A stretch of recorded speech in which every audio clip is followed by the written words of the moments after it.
ناظرین کرام، ایک غلطی جو کی تو بہت کم جاتی ہے لیکن کہیں نہ کہیں کی ضرور جاتی ہے، اس کی طرف آپ کی توجہ دلانا چاہتا ہوں کہ کچھ لوگ ایسے پائے جاتے ہیں جو اذان فجر کے وقت بھی کھاتے پیتے رہتے ہیں۔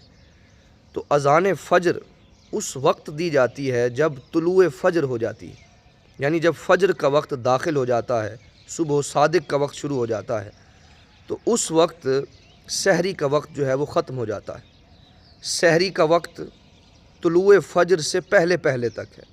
سحری کا وقت صبح صادق یعنی طلوع فجر سے پہلے پہلے تک ہے، اور اگر کوئی شخص ایسا شخص ہے جو اذان کے دوران کھاتا پیتا رہتا ہے تو یہ دیکھنا چاہیے، وقت کو متعین کرنا چاہیے۔ اگر تو اذان ہی وقت سے پہلے دی گئی ہے، طلوع فجر سے پہلے دی گئی ہے، تو پھر اذان کا اعادہ ضروری ہے۔ اگر اذان طلوع فجر کے وقت دی گئی ہے یعنی فجر طلوع ہونے کے بعد دی گئی ہے، تو پھر جو شخص اس وقت کھاتا پیتا ہے تو اس کو روزہ اپنا قضا کرنا ضروری ہے، یعنی ایک اس کی جگہ پر غیر رمضان کے اندر اس کو روزے کو قضا کرنا ضروری ہے۔ تو لہٰذا جب سحری کا وقت ختم ہوتا ہے تو اس وقت کھانا پینا بھی بند ہو جانا چاہیے۔ تو جیسے ہی طلوع فجر ہوتی ہے، اذان جب دی جاتی ہے تو وہ فجر کا وقت شروع ہو چکا ہوتا ہے۔